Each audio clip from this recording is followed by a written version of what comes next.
කවුරු හරි ඉන්නවද සිග්නල් ඉතාලම අඩු කෙනෙක්. සිග්නල් එක ඉතාලම අඩු කෙනෙක්. මේ කියන කතාව රූප පේන්නේ නැති සද්ද විතරක් ඇහෙන කවුරු හරි ඉන්නවා.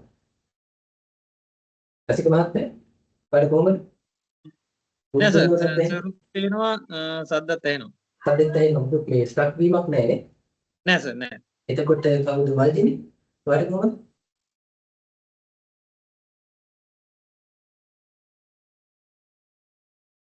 ඉතින් අමාරු වෙట్లా ඇත්තේ. Teams වලින් ගොඩක් අය දුරුනේ. අන්ති එන්නේ නේද? වල්දිනේට මයික් එක ඔන් කරන්න පුළුවන් වෙච්ච වෙලාවක ක්ලාස් එක කට් කරගන්න නැතු. මට පුංචි වචනයක් කියන්න මේ මට පොඩ්ඩක් බලන්න ඕනේ මම දන්න තරමින් මෙතන ඉන්න අයගේ සිග්නල් අඩුම කියලා වල්දින. දැන් තමයි තමාව ගොඩක් වෙලා පන්තියට එන්න මේ. ඒක නිසා ඉතින් අපි අයිබෝවන් කොහොමද රූප පේනවා සර් මේ සද්දය ඇහෙනවා මේ රූපේ නම් පේන්නේ නෑ සර්. රූප පේන්නේ නැහැ. හරි. එහෙනම් අපි ඊළඟ දවසේ ඒකත් හදන්න. දැනට සද්ද ඇහෙන නිසා මේ සම්බන්ධ වෙලා ඉන්න පුළුවන් නේද මන්දිනේ? පුළුවන් සර්. හොඳයි. හරි.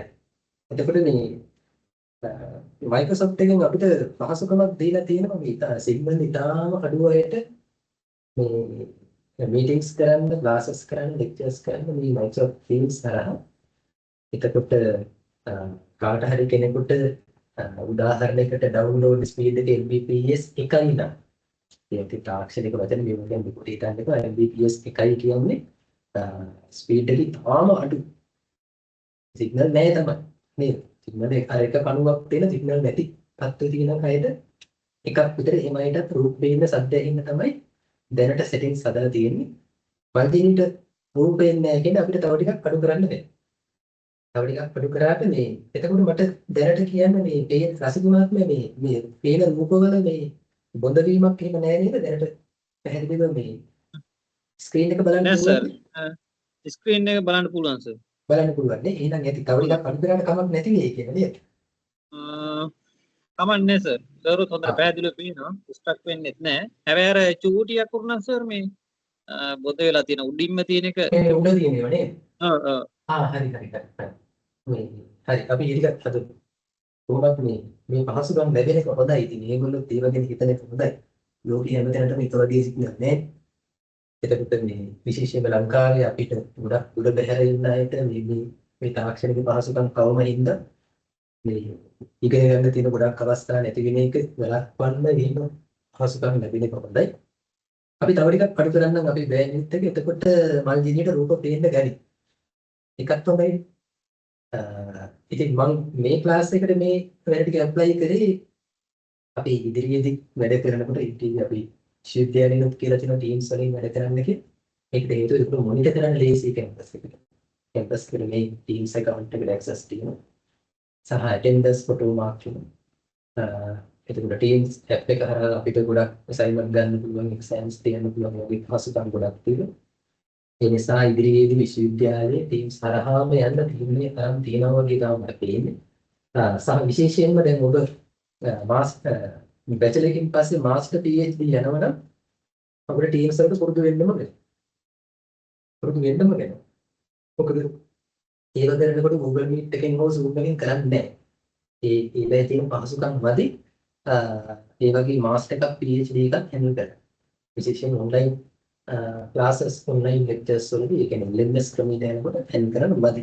ඒ නිසා ටීම්ස් වලට අපි හිමින් පුරුදු වෙමු. එතකොට අපි මෙතනින් ඒ කටයුතු පටන් ගමු. මම ඒක රෙකෝඩ් කරනවා කමක් නැහැ. එහෙමනම් ඔන්න අපි පොඩ්ඩක් මේ දක්වා ඉගෙන ගත්ත දේවල් ටික බලමු. අපි කලින් දවසේ පාඩමේ පටන් ගත්ත අපි ඉගෙන ගන්න කොහොමද කියලා අපි පටන් අරගෙන ඊට පස්සේ අපි දැන් ඉස්සරහට යනකොට අපි කතා කරා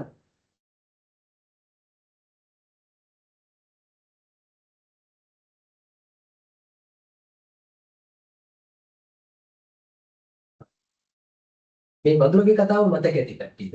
ඊළඟ වඳුරගේ කතාව මතක ඇති. මෙහෙම කෙනෙක් හිටියා. මෙයා අඹ ගහක් දැකලා යාට අඹ ගෙඩි කඩන්න ඉන්නවා. නේද? මතකයි නේද?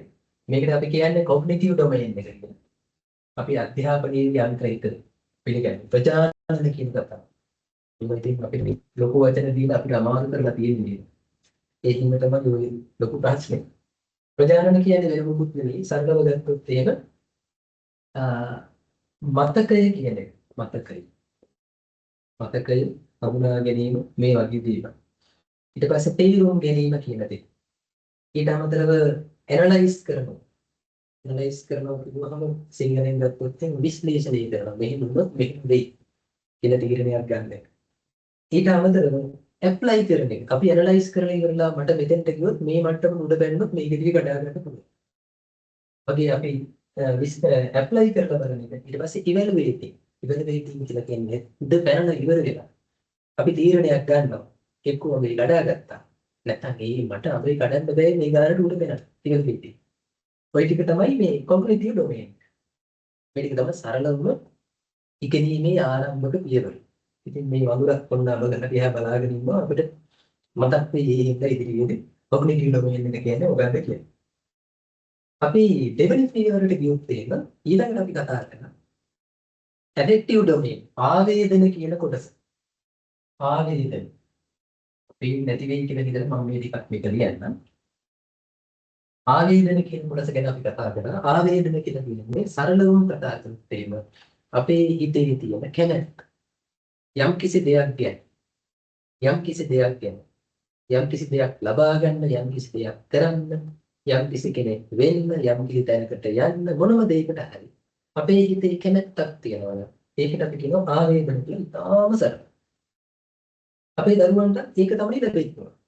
එතකොට දැන් අබගෙඩියක් කඩා ගන්න ඕන නම් කාට හරි ආවේදන කියන කොටසේ එයා හිතන මේ අබගෙඩිය රසය. ඒ අබගෙඩිය කඩාගත්තොත් එහෙම මේ වෙන අඹ කාලා බෑ මේකම කාලා බලන්න. එහෙමත් හිතනවා මේකට නේද? අඹ කාලා බලන්න ආසයි. මං අඹ වලට හරි ආසයි. ඒක හැබැයි නේද? එතකොට අපි ඒකට කියන මොටිවේෂන් එක කියලා. අභිප්‍රේරණය. මොටිවේෂන්. ඊට පස්සේ මේ අඹගෙඩිය කඩාගත්තොත් එහෙම ඒකේ තියෙන වැලියු එක වටිනාකම. එක්ක අපි හිතමු මේ තියෙන අඹගෙඩිය මොනවා හරි දුන්න අර ඉතාලම රස එකක් කියන මේ අඹගෙඩිය කඩාගත්තාම මට ලැබෙන වැලියු එක අනිත් අයට හම්බුන්නේ රස මේක මං කෑ. එහෙම නැත්තම් ගහ උඩ තියෙන අඹගෙඩිය මං කොහොම හරි කෑ. ඒ අඹ ගන්න ඒ අඹ අපි හිම මතක් කරනවා නේද පරණ කාපු කෑ. ඒ වගේ වැලියු එක. දෙයක් ලබා ගත්තාම මම දෙයකට කැමති වුණා මම ඒකට වැලියු එකක් එකතු කරනවා. වටිනවා නම් ඉතින් මම මේ දේ ලබා ගන්න කැමති. ඒ නිසා. ඊට පස්සේ ඇටිටියුඩ්. ඇටිටියුඩ් කියන එක ඉතින් මේ කියුරියස් මංකි කියන එකෙන් විස්තර කරන්නේ. ඇටිටියුඩ් කියන්නේ අපි කලින් දවසේ කතා කරා යම් කිසි ක්‍රියාවක් අපි අධ්‍යාපනයෙන් කරන විශේෂම දේ තමයි මේ ලෝකේ අනිත් අයට කරදරයක් නැතුව තමන්ගේ ටාගට් ඇචීව් කරගෙන ජීවත් වෙන්න මිනිස්සුන්ට අවශ්‍ය කුසලතා පුහුණුව ලබා දෙන එක. ලෝකේ තමන්ගේ බාහිර අයට කරදරයක් නැතිව තමන්ගේ අවශ්‍යතා ඉටු කරගෙන සාමකාමීව හොඳින් ලස්සනට ජීවත් වෙන්න මිනිස්සුන්ට කුසලතා හැකියාවන් ඇති කරන එක තමයි අධ්‍යාපනයේ අරමුණ. ඒ ආවේදන කියලා ගන්න එක. ඒකට ඇටිටියුඩ් කියලා ගන්න යම් කිසි දෙයක් ලබා ගන්න. මං කැමති දේ මට ලබා ගන්න සහ ඒ වෙනුවෙන් වැඩ කරන්න. මේ අපිට අවශ්‍ය කරන මොටිවේෂන් එක එහෙම නැත්නම් එහි තියෙන වැලියුස් තෝරා ගැනීම ගැන මේ හැම දෙයක්ම ගැන අපිට තීරණ අරගෙන ඒ අනුව වැඩ කරන්න ක්‍රමානුකූලව නොවෙනස් වැඩ කරන්න අපිට තියෙන පුරුදු. මම උදාහරණයකට කියන්නම්. කවුරු හරි කෙනෙක් හැමදාම හවසට පොත් කියවන්න පුරුදු වෙනවා. අපි දන්නවා එයා ජීවිතේ තියෙන හැමදාම හවසට පොත් කියවනවා. කවුරු හරි කෙනෙක් උදේ 5ට නැගිටින්න පුරුදු වෙනවා. එයා හැමදාම උදේ 5ට නැගිටිනවා. අත්‍යවශ්‍ය හේතු මත එයා හැමදාම නැගිටිනවා. ඒ වගේ ජීවිතේ අපිට යම්කිසි ඇචීව්මන්ට් එකක් වෙන්නේ. ඒ දේ මට වටිනවා. ඒ දේ වටිනාකමක් තියෙනවා. අපිට ඒක දිගු කාලීන පුරුද්දක් බවට පත් කරගන්න පුළුවන්. ඒකට අපි කියනවා ඇටිටියුඩ් එක. තප්පරයක් දෙන්න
ප්‍රමාදයට සමාවෙන්න මේ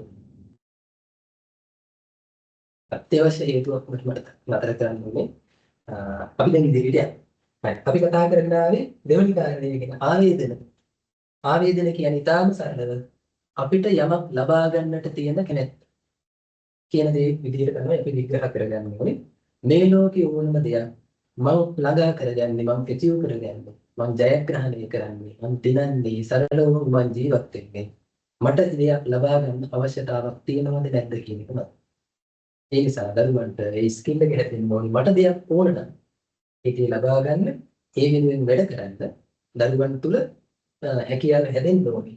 ඒ හැකියාවට අමතරව යම් කටයුත්තක් වෙනුවෙන් දීර්ඝකාලීනව වැඩ කරන්න. ඒකට කියන්නේ ඉනර් මොටිවේෂන්.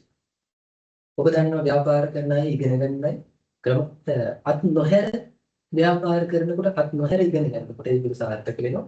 ඒකට ගුරුම දීර්ඝකාලීනව පවත්නා ඉනර් මොටිවේෂන් එකක් නැත්නම් අභ්‍යන්තර අභිප්‍රේරණයක් තියෙන්න ඕනේ.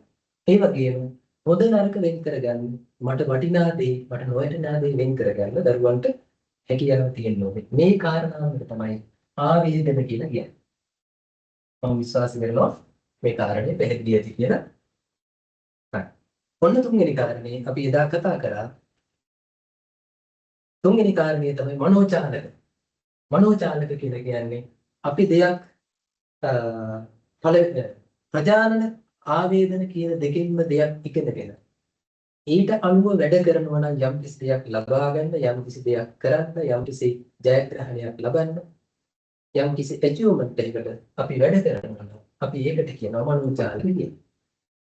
මෙතනදී අනිවාර්යයෙන් ක්‍රියාවලියක් සිදු වෙන්න ඕනේ, කායික හෝ මානසික. මානසික ක්‍රියාවලියකට වඩා මෙතන කායික ක්‍රියාවලියක් තමයි බලාපොරොත්තු වෙන්නේ මනෝචාලක කියනවා. මනසේ සහ කයේ එකතුවෙන් කියන ක්‍රියාකාරකම. අපි මෙතෙන්දි ගන්නවා අනුකරණය, ඊට පස්සේ හැසිරවීම නේද? හසුරුවන දේ නිවැරදිව හසුරුවනවද නේද? අපි කාරණා කීපයක් එකට කරනවද? මතකද අපි කලින් දවසේ කතා කරා අරගෙන මේ බයිසිකල් එක අරගෙන යන හැටි එහෙම කතා කරා මතකයිනේ? කාර් එකක් අරන් යන හැටි එහෙම කතා කරා. එතකොට කාලයක් යනකොට මේ අදාළ කාර්ය ස්වභාවික කාර්යයක් පුරුද්දෙන් කරන වැඩක් බවට. මුලදී බයිසිකල් කලින්නවා වගේ පුරුදු වුණාට පස්සේ අපි ඉතින් වෙන දේවල් කල්පනා කර කර ෆෝන් එකකට ආන්සර් කර කර බයිසිකල් පැදගෙන යනවා. නේද? එතකොට අපි කතා කියනවා එක ස්වභාවික කාර්යයක් බවට පත් වෙන නැත්නම් නියුට්‍රලයිසේෂන් කියලා අපි කියනවා. මේ ටික තමයි අධ්‍යාපනයේ අරමුණ. මේ ගැන කතා කරේ බ්ලූම්ස් ප්‍රධාන වශයෙන් අපි ඒකත් කතා කරලා නේද? මේකෙන් බ්ලූම්ස් ටැක්සොනොමි එයා තමයි මුලින් මේ ගැන කතා කරේ. ඊට පස්සේ මෑතකාලීනෝ මේ ඇන්ඩර්සන් කැන් ආර්ථවල මේ දෙන්නත් එක්ක මේක සංස්කරණය කළා. නේද? ඩේවිඩ් ක්‍රැත්වෝල් නේද? ලොරින් ඇන්ඩර්සන් සහ ඩේවිඩ් ක්‍රැත්වෝල් දෙන්නත් එක්ක මේක සංස්කරණය කරා ටිකක් අද කාලේට ගැලපෙන්න. ඒක විස්තර ටිකක් මම ඔබට පෙන්නන්නම්.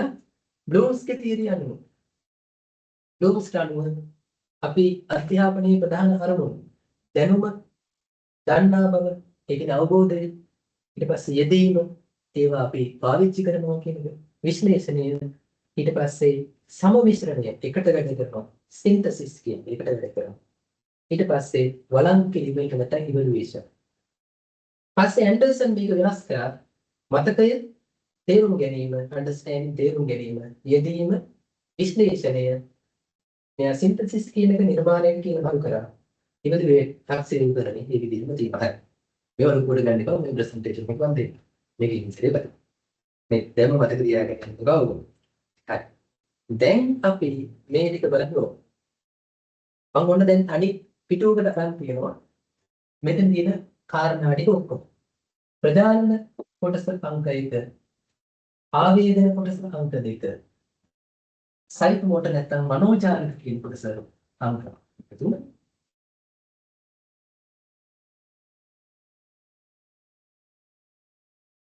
මේක අංක 3. හරි. දැන් බලන්න අපි අද කතා කරන්නේ මේ අපි අවරෝහණ ක්‍රමයකට කතා කරන්නේ. අවරෝහණ ක්‍රමය. අවරෝහණ ක්‍රමයක් කියන්නේ පහළ ඉඳන් උඩට යන. අපි අධ්‍යාපනයේ අවරෝහණ ක්‍රමයක් කිව්වම ලංකාවේ අපි මේ කතා කරන්නේ විභාගයේ සිට ආපස්සට වැඩි. දැන් අපේ දරුවෝ අපි පුරුදු කරන්නේ අපි කැමැත්තෙන් හෝ අකමැත්තෙන් හෝ අපිට පිළිගන්න වෙනවා ලංකාවේ අධ්‍යාපනයේ විභාග මූලිකයි. ඒක අපිට කරන්න දෙයක් නැහැ. ඒක දැන් මෑත කාලේ ඉඳන් මොඩියුල්ස් වලට සංශෝධනය වෙමින් පවතිනවා. එතකොට මොඩියුල්ස් දැනට සංශෝධනය කරන මට්ටම් දිහා බලනකොට විභාග වලින් යම්කිසි නිදීමක් තියෙන්න පුළුවන් දරුවන්ට තමන් ගැන ස්වයං තක්සේරුවක් ලැබෙන ක්‍රමවේදයක් විතර තියෙනවා. නමුත් ඉතින් අපි රටක් විදියට සහ අපේ අධ්‍යාපන ක්‍රමවේදයක් විදියට සාධනීය මට්ටමට වෙනස් වෙන්න අපිට කාලයක් යයි. ඒ කියන්නේ කවුරුදකින් දෙකකින් කරන්න බෑ. අපි අර ආවේදන පුරස කතා කරා වගේ ඇටිටියුඩ් එකක් වෙන්න කාලයක් යයි. ඒකට ඉතින් අවුරුදු අඩුම 5ක්වත් ඕනේ. අඩු. මොකද ලංකාවේ දැනට උගන්වන ගුරුවරු ටික එතෙන්ට හැදගස්සව ගන්න ඕනේ. ඉගෙන ගන්න ළමයින්ගේ මනස එතෙන්ට හැදගෙන්න ඕනේ. ඊට පස්සේ ගෙවන්න ඉන්න දෙමව්පියන්ගේ මනස එතෙන්ට හැදගෙන්න ඕනේ. ඊට අමතරව ඇඩ්වර්ටයිසින් කරන ව්‍යාපාරිකයාගේ සිට බාහිර පරිසරයේ එතෙන්ට හැදෙන්න ඕනේ. ලොකු මෙහෙයුමක් ලොකු ක්‍රියාවලිය. එක දවසකින් වෙන්නේ නැහැ. ඒ නිසා දැනට අපිට පිළිගන්න වෙනවා බුදුරු විදියට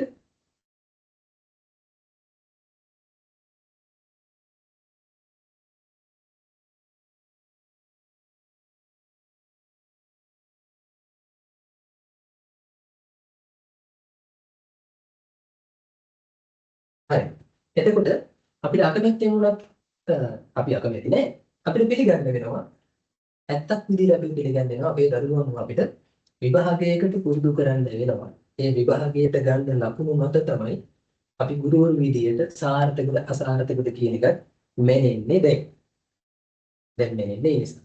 එතකොට අපි මෙතන බැලුවොත් එහෙම විභාගයකදී මනින්නේ මොනවද දරුවන්ගේ? මම හිතන්නේ දැන් කට්ටිය ළඟ මේ පේපර් එකක් තියෙන ඇති නේ. අපි ඒක ගස්සේ බලමු. විභාගික දරුවන්ගේ මොනවද මනින්නේ? දැන් අපි බලන්න කොග්නිටිව් ඩොමේන් එකේ මේ ඔක්කොම පේනවත් දන්නේ නැහැ හොඳට. රසික මහත්මයා මේ අපු පේනවද? රසික මේ ඔලුව කරන්නේ කොහොමද? පේනවා සර්. අංක 1 ඒවා පේනව නේද? මම ඉතින් ඊට තමයි පේන්නේ. හරි පාඩුයි. දැනුම මතකය අපේ ඔව්. විශ්ලේෂණය ඇහින්න මම කියන්නම් මේවා. මේ පස්සේ මම ප්‍රසන්ටේෂන් එකක් දෙන්නම් මේ වීඩියෝ මේ රෙකෝඩින් එකක් බලන්න. හරි. කොග්නිටිව් ඩොමේන් එකේදී අපි කතා කරන්නේ අංක 1ට මනිනවා දැනුම සහ මතකය. ඊට පස්සේ අංක 2ට තේරුම් ගැනීම understanding. අංක 3ේදී විශ්ලේෂණය analyze කියන්නේ. අංක 7 පරීක්ෂණ evaluate කියන්නේ. ඒක කර හැකිද නැද්ද? evaluate. අංක 5ට apply. ඒක මම ප්‍රායෝගික ජීවිතේ පාවිච්චි කරන්න. ප්‍රායෝගික ජීවිතය කියනට වෙදී අපි දන්න දැනුම මතකය තේරුම් ගැනීම මේව දෙයකට ඇප්ලයි කරන්න ඕන. ඒක ප්‍රායෝගික ලෝකෙ කිව්වට මේක මානසික ලෝකෙ වෙන්නත් පුළුවන්. එතකොට දැන් තියෙන විභාග ක්‍රමයෙන් ඇත්තටම මැනෙන්නේ මේ කොග්නිටිව් ඩොමේන් එක විතරයි. මේක තමයි මැනෙන්නේ. අනිත් දෙක මැනෙන තැන් කීපයක් තියෙනවා. උදාහරණයකට දැන් මෙතන හිතන්න ආවේදන කොටස. අභිප්‍රේරණය කියන්නේ හිතේ තියෙන. දරුවන්ගේ අභිප්‍රේරණය මනින්න අපිට එහෙම ක්‍රමයක් නැහැ. විභාගයෙන් මනින්න බෑ. පේපරයකින් මනින්න බෑ. දරුවන්ගේ අභිප්‍රේරණය වටිනාකම් values යම් ප්‍රමාණයකින් එයාලගේ අහන ප්‍රශ්න වලින් එයාලගේ values මොනවද කියලා අපිට අදහසක් ගන්න පුළුවන්. උදාහරණයක් වගේ සාහිත්‍ය විචාරවලින් රචනාවලින් ඒ වගේ යම් කිසි තෝරා ගැනීම වලින් අපේ values ගැන අදහසක් ගන්න පුළුවන්. නමුත් ඉතින් 100%ක් වල දරුවන්ගේ values මොනවද කියලා විභාගයෙන් මනින්න බෑ. ඊට පස්සේ පුරුදු කොහොමත්ම බෑ. විභාගයෙන් මනින්න බෑ. ඊට පස්සේ මේ පැත්ත ගත්තොත් මේ මනෝචාරණ කොටස. අනුකරණය, හැසිරවීම, නිර්වද්‍යතාව, සංයෝජනය ස්වභාවික කාර්යයක් බවට පත් වීම. මේ ටික මනින්න පුළුවන්. මේ ආවේදන සහ මනෝචාරණය කියන කොටස් දෙක මනින්න පුළුවන්. දැනට තියෙන ලංකාවේ තියෙන ක්‍රමවේද තමයි. ඔබ දන්නවනේ විභාගෙදී එනවා ප්‍රැක්ටිකල් කියලා ටිකක්. දැන් මියුසික් කරන අයට ප්‍රැක්ටිකල්ස් තියෙනවා. ඊට පස්සේ සංගීතයවත් මියුසික් සංගීත දෙකම එකයි. නේද? ඩාන්සින් නැටුම් වලට ප්‍රැක්ටිකල්ස් තියෙනවා. ඊට අමතරව තව මොනවද? ටෙක්නොලොජි පරිගණක වලට ප්‍රැක්ටිකල්ස් තියෙනවා. පරිගණක වලට තියෙනවා. තව මොනවද තියෙන්නේ? ඔය හෝම් සයන්ස් කියලා වෙන පිළිහෙලේවත් තියෙනවද ඒක? පන්තිනේ තියෙනවා. පන්තිනේ දාන තරමින් ඔයාගේ ඉස්කෝලේ මොනවා හරි එහෙම ප්‍රැක්ටිකල් යන දරුවෝ තියෙනවද මොකක්ද? හෝම් සයන්ස් තියෙනවා සර්. හෝම් සයන්ස් තියෙනවනේ. ඒකේ ප්‍රැක්ටිකල් එකක් තියෙනව නේද? තියෙනවා සර්. ඒකේ මොනවද බලන්නේ විභාගෙට? A-level වලට තියෙනවා සර්. ඔව් ඒ විභාගෙදී ඒගොල්ලෝ මොනවද කරන්න දෙන්නේ හෝම් සයන්ස් වල? මනින් ඒකෙදි සර් මේ මොනවා හරි ආහාරයක් සකස් කරන ආකාරයක් කෑම හදන්න දෙනව නේද? මොකක්ද සර්? කෑම මොනවා හරි හදන්න දෙනවා ආහාරයක්. ඔව් සර් කෑමක් හදන්න තියෙනවා. ආ. අයිකත් උණු ප්‍රැක්ටිකල් දෙයක්. කෑම හදලා ඒගොල්ලන්ටම කාලා කෑම රසත් බලලා හොඳට උයන්න පුළුවන් කියලා හිතක් ලොකු දෙයක් නේ. එතකොට බලන්න දැන් අපි බලනකොට එහෙම ප්‍රැක්ටිකල් ලංකාවේ පාවිච්චි කරන මේ ආවේදන සහ මනෝචාලක කියන කොටස් දෙක ලංකාවේ ප්‍රායෝගිකව භාවිත කරන්න මනින්න යම් කිසි ක්‍රමවේද ටිකක් හදාගන්න උත්සාහ කරලා තියෙනවා. ඒක නරක නෑ. ඒක හරි හොඳයි. හැබැයි අපිට තියෙන ප්‍රශ්නේ අපි හිතමු ඉතිහාසය, මනෝවිද්‍යාව, සිංහල නේද? ඒ වගේ දේවල් අපි ප්‍රැක්ටිකල් මනින්න ක්‍රම ලංකාවේ තාම හැදිලා නැහැ. අපි උදාහරණයකට ඉංග්‍රීසි භාෂාව ගැන ලෝකෙ පිළිගත්ත ක්‍රමයක් තමයි IELTS වගේ විභාග. ඉංග්‍රීසි භාෂාව. එතකොට ඒගොල්ලෝ ඒක මනිනවා reading, writing, listening කියලා කොටස් තුනකට මනිනවා. reading, writing, listening, understanding කියලා කොටස් හතරකට මනිනවා. එතකොට විභාගයේ ඒ කොටස් හතරම තියෙනවා. අපේ ලංකාවේ තාම ඒක නැහැ. අපි විභාග දෙපාර්තමේන්තුවෙන් අපි දෙන්නේ විභාගෙට ඉංග්‍රීසි පේපර් එක ගත්තොත් එහෙනම් ඉංග්‍රීසි ලියන්න දෙන්නේ නේද? ඒ හැර කියන දේ අහන්න දෙනවද මල්ලිද? කියන දේ අහලා උත්තර දෙන්නේ. listening part එකක් තියෙනවා. සර් මේ දැන් අය 6 ශ්‍රේණියේ ඉඳන් 9 ශ්‍රේණියට එහෙමත් දැන් තියෙනවා සර් listening part එකක්. listening part එකක් තියෙනවා. විභාගයක් තියෙනවා. ඔය රජ විභාගෙට O level වල නම් දන්න විදිහට නෑ සර්. නෑ නේද? කමක් නෑ. දැනට ඔය 6 7 8 තියෙනවා කියන ඉස්සරහට ඒගොල්ලෝ පොල්වල විභාගෙට එයි යම් ප්‍රමාණයකට හරි එයි.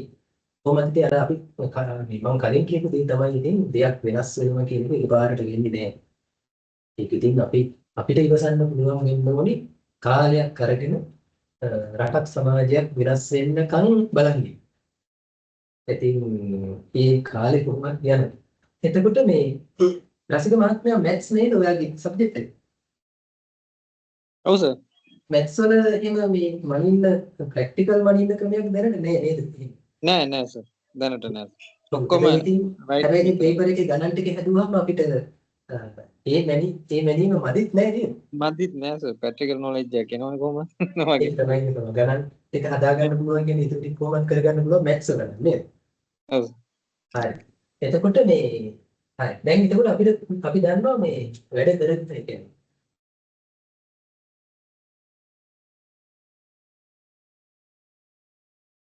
එතකොට මේ අපි දන්නවා දැන් අපේ තියෙන සබ්ජෙක්ට්ස් දිහා බලනකොට සමහර දේවල් ඇත්තටම ආවේදන මනෝචාලක විදිහට මනින්න ඕනේ. සමහර දේවල් දැන් මැත්ස් වගේ එකක් දැන් අසිත මහත්මයා කිව්වා වගේ එහෙම එකක් මැන්නේ නැති වුණාට අපිට සංශ්ලේෂණ විශ්ලේෂණ කොටසින්ම ඒ ටික ඉවර කරගන්න පුළුවන්. දැන් මේ කොග්නිටිව් ඩොමේන් එකෙන් ඉවර කරගන්න පුළුවන්. නමුත් ඉතින් ඉදිරියට යද්දී විශේෂයෙන්ම ඉංජිනේරින් පාර්ට් එකකට යද්දී එහෙම නැත්නම් පරිගණක විද්‍යාව පැත්තෙන් යද්දී ප්‍රැක්ටිකල් ගොඩක් දේවල් තියෙනවා. ඒවා ඉතින් පාසල් විෂය මට්ටමට එහා ගිය දේවල්.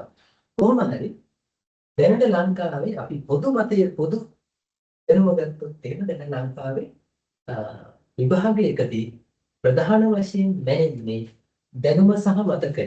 මෙතන දැනුම කියලා කියන්නේ දැනුමයි මතකය දෙකම එකට තියෙනවා. මතකය තේරුම් ගැනීම understanding විශ්ලේෂණය දෙයක් ඇනලයිස් කරන්න පුළුවන් කියන්නේ. පරීක්ෂණ ඒක අපිට හරි වැරදි තීරණය කරන්න පුළුවන් කියන්නේ. යෙදවීම අපි තැන තියෙන දැනුම එකතු කරලා අපිට අවශ්‍ය තැනකට පාවිච්චි කරන්න පුළුවන් කියන්නේ. මේ ටික තමයි ඇත්තටම විභාගෙදී මැනෙන්නේ. මේ ටිකක් ඉදිරියේදී මැනේ. අපි ඉතින් ඒවට පුරුදු වෙන්න ඕනි. මොකද අනාගතේ දැන් අපිට ફોකාස්ට් කරන්න බෑ. ලෝකෙ වේගෙන් වෙනස් වෙනවා. ඉතින් අපිට යන්න ඉන්නේ මොන අනාගතයකටද කියලා තාම දන්නේ නැහැ. මේ ගැන හිතලා වැඩකුත් නැහැ. ඒ නිසා අපි ඔහොම යන්නේ. හරි. එතකොට දැන් ඔන්න මම ඔකට පෙන්නන්නම් පේපර් එකක්. පොඩි වෙලාවක් දෙන්න පේපර් එක ගන්න.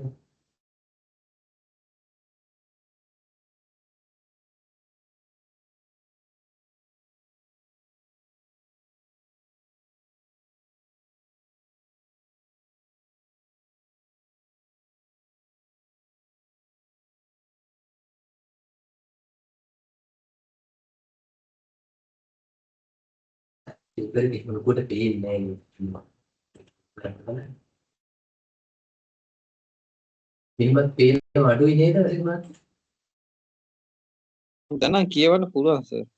කියවන්න පුළුවන් නේද? පුළුවන්. මල්දිනී ළඟ තියෙනවද මේ පේපර් එකක්? මේ මල්දිනීගේ සබ්ජෙක්ට් එක මොකද්ද? ඉස්කෝලේ? සර් මගේ සබ්ජෙක්ට් එක බුද්ධ ධර්මය. බුද්ධ ධර්මය. දැනට පේපර් එකක් ළඟ ඇති නේද? තියෙනවා සර්. හරි හරි.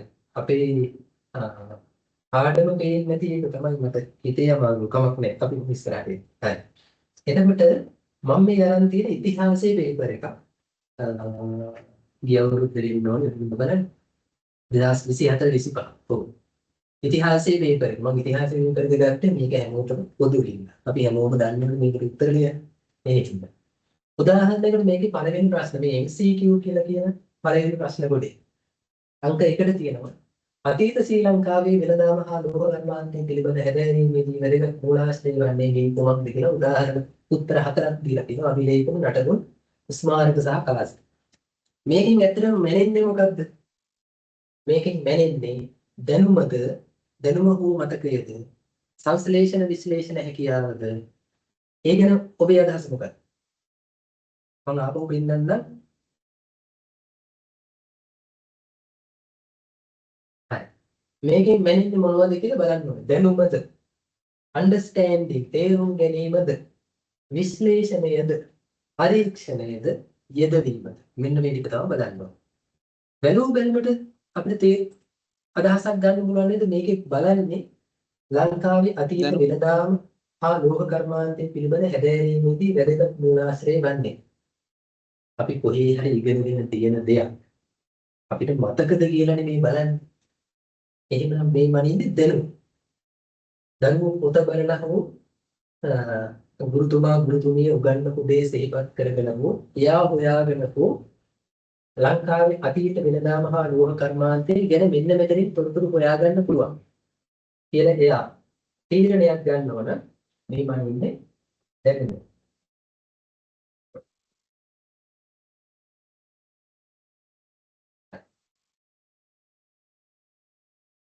තව පැත්තකින් ඔබට හිතෙන්නේ නැද්ද මේක දැනුම විතරක්මත් නෙමෙයි මේ දැන් අතීත ශ්‍රී ලංකාවේ වෙළඳාම හා ලෝහ කර්මාන්තය ගැන හදාරන්න අභිලේඛන නටබුන් ස්මාරක කාසි. අපි කවුරු හරි කෙනෙක් අහුවනම් එහෙම අතීතය ගැන හොයන්න පුළුවන් මොන වගේද? අභිලේඛන වලින් හොයන්න පුළුවන්. නටබුන් වලින් හොයන්න පුළුවන්. ස්මාරක වලින් හොයන්න පුළුවන්. කාසි වලින් හොයන්න පුළුවන්. මේ අහන්නේ වෙළඳාම ගැන. වෙළඳාම හා ලෝහ කර්මාන්තය දෙකක් එකතු කරලා තියෙනවා. එතකොට වෙළඳාම හා ලෝහ කර්මාන්තය ගැන අභිලේඛනවල විස්තර තියෙනවා. හැබැයි තියෙනව නේද ඔලි මේ මිහින්තලා සෙල්ලිපියේ එහෙම තියෙනවා හතරවන මිහිඳු රජු වෙනවා. හතරවන මිහිඳු රජු මතකයි නේද? මිහින්තලා සෙල්ලිපියේ ලියලා තියෙනවා මේ ඒ කාලේ තිබ්බ වෙළඳ ක්‍රමය ගැන නේ. උදාහරණයකට කවුරු හරි කෙනෙක් ඔය වැරදි තරහදීකින් කිරුවොත් එහෙම එයා මාස 3ක් යනකම් මිහින්තලාවේ පන්සලට මොනවද පහම් පත්තු කරන්න තෙල් දෙන්න. එහෙම නීතියක් දාලා දෙනවා. මම කල්පනා කරේ මිහින්තලාවේ ඒ කාලේ අර පහළ පඩිබෙදේ ඉඳන් උඩට යනකම් පහම් පත්තු කරන්න ඇති. එහෙනම් මේ මිහින්තලාවට මාස 3ක් යනකම් තෙල් දෙනවා කියන්නේ. අර මිනිස්සයා බංකොලොත් නේද? ඒක ලොකු දැනුමක්. ඉතින් මේ නමුත් අතීතයේ එහෙම ඒවා තිබ්බ කියලා අපිට අභිලේඛන වලින් හොයන්නත් පුළුවන්. වෙළඳාම හා ලෝහ කර්මාන්තය පිළිබඳ හැදෑරීමේදී නටබුන් වලින් හොයන්නත් පුළුවන්. ස්මාරක වලින් හොයන්නත් පුළුවන්. කාසි වලින් හොයන්නත් පුළුවන්. දැන් මොකද්ද ළමයා කොහොමද මේක ඉඟත් උරගන්නේ? එහෙනම් අපිට තේරෙනවා මේක දැනුම විතරක් නෙමෙයි. එතනින් එහාට විශ්ලේෂණයක් ගැන මෙයා බලනවා. තේරෙනවද මේ විභාගයට ප්‍රශ්නයක් හදනකොට මේ ඒගොල්ලෝ හිතන පැති, හිතන දුර. මේකට ළමයෙක් තීරණයක් ගන්නවා කියන්නේ අපේ වාසනාවට මේක පොතේ තියෙනවා. අතීතේ මේ ප්‍රශ්නේ උත්තරේ කෙනෙක්ම පොතේ තියෙනවා නම් මතකෙම දිය. එහෙම වුණොත් දැන් කාට හරි මතකේ නැත්තම් එයාට කල්පනා කරලා විස්තර හොයලා විශ්ලේෂණය කරලා දැනුමත් එක්ක ගලපලා මේක උත්තරයක් ලියන්න පුළුවන්. විභාග දෙපාර්තමේන්තුව බලාපොරොත්තු වෙන්නේ ඇත්තේ නම් දැනුමට එහා ගිය දෙයක්. දැන් නම් අපි ටිකක් දැනුමින් ලියනවා වෙන්නත් පුළුවන්. හරි. මට අවශ්‍ය වුණේ ඔබට පොඩි සාම්පල් එකක් දෙන්න. දෙවෙනි එක බලන්න. මෙරට බ්‍රාහ්මීය සෙල්ලිපි වල බහුලව සඳහන් කරන තොරතුරු වන්නේ මිකුමක්ද? එක වික්ෂුන් වහන්සේලාට දෙන් පිළීම, දෙක රජයේ නීති මහදෙනයාට දෙන්වීම, අංක 3 බදු අය කිරීම, 4 විහාර ආරාම පරිපාලනය. මේ අහන්නේ කෙලින්ම දැනුම. දැනුම ගැන අහන්නේ. ඒ කියන්නේ මේ මොකද අහන්නේ? බ්‍රාහ්මීය සෙල්ලිපි වල බහුලව සඳහන් වෙන්නේ. එහෙනම් අපි සෙල්ලිපි ටික කියවලා තියෙන්න ඕනේ. සෙල්ලිපි වල මොනවද තියෙන්නේ කියලා දැනගෙන ඉන්න ඕනේ. හරි වෙන්නේ. දැන් ඕනේ වෙන තමයි මෙච්චර දේවල් දැනපද නේ? හැබැයි පොතේ තියෙනවා සෙල්ලිපි වල මේව දේවල් තියෙනවා කියලා. එයාට ඒක මතකයි. ඒකෙන් ලියන්න පුළුවන්.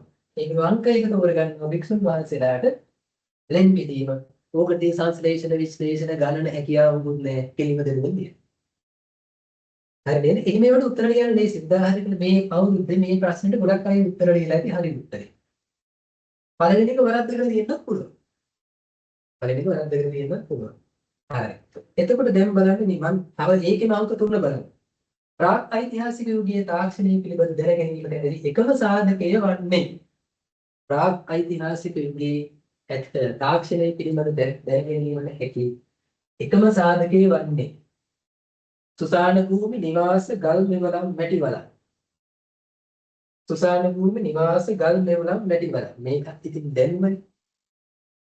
උත්තරේ මොකක්ද? උත්තරේ ප්‍රාග් ඓතිහාසික යුගයේ තාක්ෂණය පිළිබඳ දැනගැනීමට හැකි එකම සාධකය වන්නේ මේක ඉතින් දැනුමෙන්ම හොයන්න ඕන.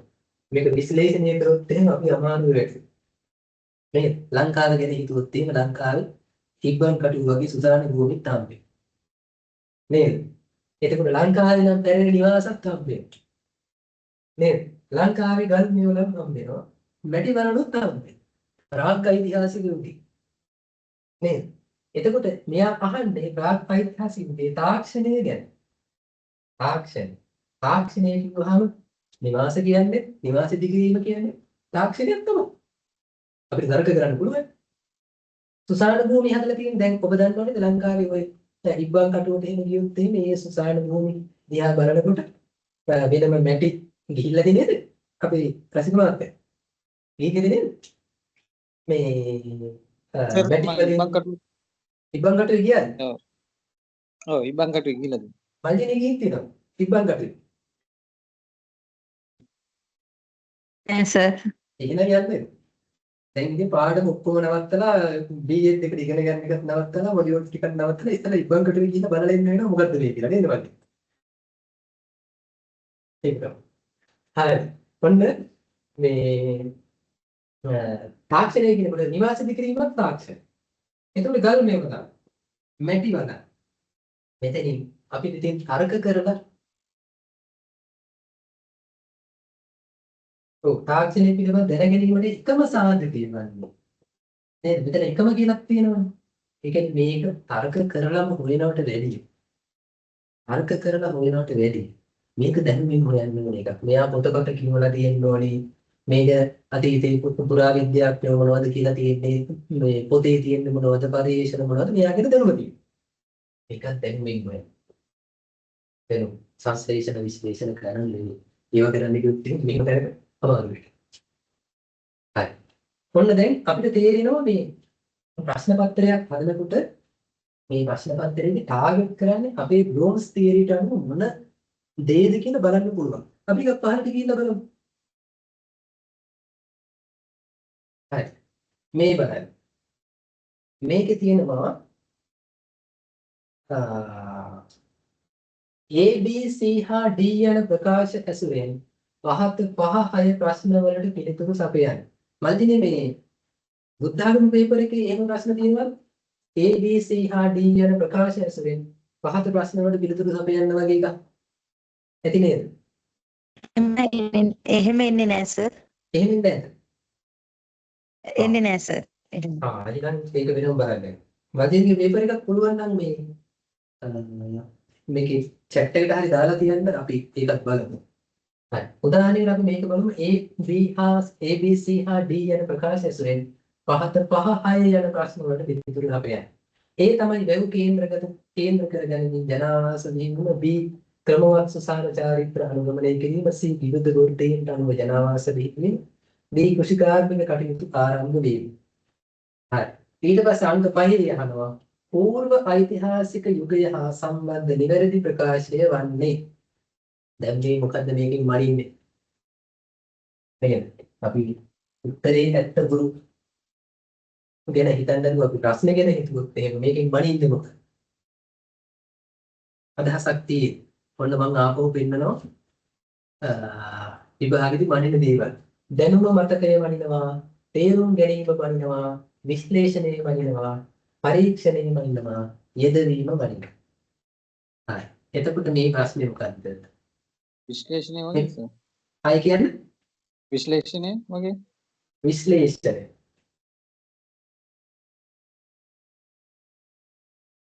ඒ උත්තරේ දීපු එක හොඳයි. මම ඒකට හේතුව කියන්න.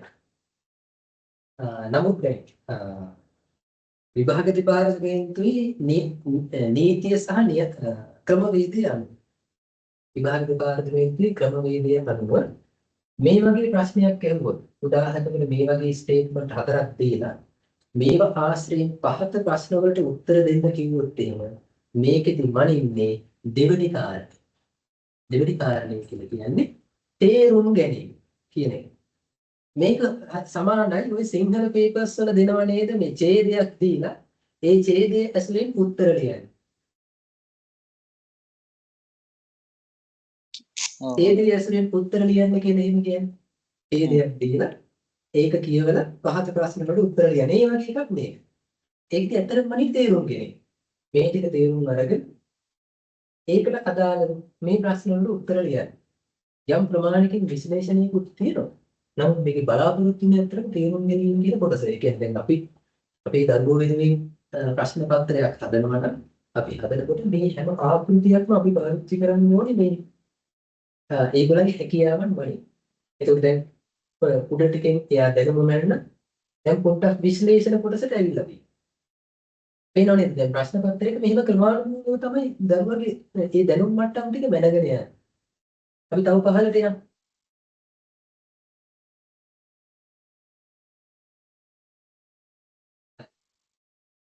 මෙන්න බලන්න. මේක බලන්න. පළවෙනි තීරුවේ සඳහන් කාර්ය හා සම්බන්ධ රජවරුන්ගේ නම් දෙවෙනි තීරුවේ දැක්වේ. පළවෙනි තීරුව සහ දෙවෙනි තීරුව අනුපිළිවෙලින් ගැලපුණු විට නිවැරදි පිළිතුර කුමක්ද? ඒ කියන්නේ පළවෙනි තීරුවේ සඳහන් කාර්ය හා සම්බන්ධ රජවරුන්ගේ නම් දෙවෙනි තීරුවේ තියෙනවා. 1 2 ගැලපුවාම නිවැරදි පිළිතුර මොකක්ද? මේකෙන් මනින්නේ මොනවද? මේකෙන් මනින්නේ ඔන්න මම ආපහු දෙන්නවා මනින ටික. දැනුම මතකය නෙමෙයි. තේරුම් ගැනීම විය හැකි. විශ්ලේෂණය විය හැකි. පරීක්ෂණ විය හැකි. යෙදවීම බෑ. දැන් ඔන්න මේ තෝරලා කියන්න මේක තේරුම් ගැනීමද විශ්ලේෂණයද පරීක්ෂණ. ඔන්න මම ප්‍රශ්නේ ආයෙ දෙන්නවා. 1 2 කියලා තීරු දෙකක් තියෙනවා. පළවෙනි තීරුවේ රජවරු ඉන්නවා දෙවෙනි තීරුවේ පළවෙනි තීරුවේ කරපු වැඩ තියෙනවා දෙවෙනි තීරුවේ රජුරු ඉන්නවා. පහලින් අහලා තියෙනවා එක තීරුවේ සඳහන් කාර්ය හා සම්බන්ධ රජවරුන්ගේ නම් දෙවෙනි තීරුවේ දැක්වේ. පළවෙනි තීරුව සහ දෙවෙනි තීරුව අනුපිළිවෙලින් ගැලපුණු විට නිවැරදි පිළිතුර කුමක්ද? නේද? ඔයන්නේ බේසික් ක්‍රමේ තමයි නිවැරදි පිළිතුර කුමක්ද මේකේ. මේක නම් හොයන්න ලේසිම මේ නිවැරදි පිළිතුර කුමක්ද කියලා අහනවා නම් හැමතිස්සෙම ඒක වැටෙන්නේ මේකේ අංක 4 කොටසට පරීක්ෂණ කියන කොටස ඉවැලුවේට් කියන කොටස. මේ වචනේ තියෙනවා නම් ඉවැලුවේට් කියන කොටස තමයි වෙන්නේ. ඒක තමයි න්‍යාය. මේ වෙනස් වෙන්න පුළුවන් මේ කියන්නේ ඉදිරියේදී තියෙන අධ්‍යාපන ප්‍රතිසංස්කරණ එක්ක නේද? එතකොට මේවට දෙන වැලියුස් එක වෙනස් වෙන්න පුළුවන්. දැනට තියෙන එකක් නෙමෙයි. ඔන්න මම ඉදිරියට යනවා.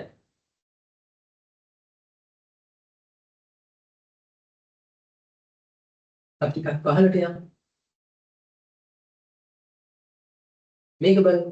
වසක මහසෙන් හා මහා පරාක්‍රම බාහු යන රජවරුන් පිළිබඳ පොදු කරුණ වන්නේ මින් කුමක්ද? ලේසි නේද? තේරුම් ගන්න. වසක මහසෙන් හා මහා පරාක්‍රම බාහු යන රජවරුන් පිළිබඳ පොදු කරුණ. ඒ කියන්නේ මෙතන තියෙනවා ඩේටා තුනක් තියෙනවා 1 2 3 කියලා. ඩේටා තුනක් තියෙනවා. ඒ ඩේටා තුනම විශ්ලේෂණය කරලා මෙයා ගන්න ඕනි එක පොදු කරුණක්. පැහැදිලි නේද? දැන් මේ මෙතන වනින්නේ මොකද? විශ්ලේෂණ හැකියාව.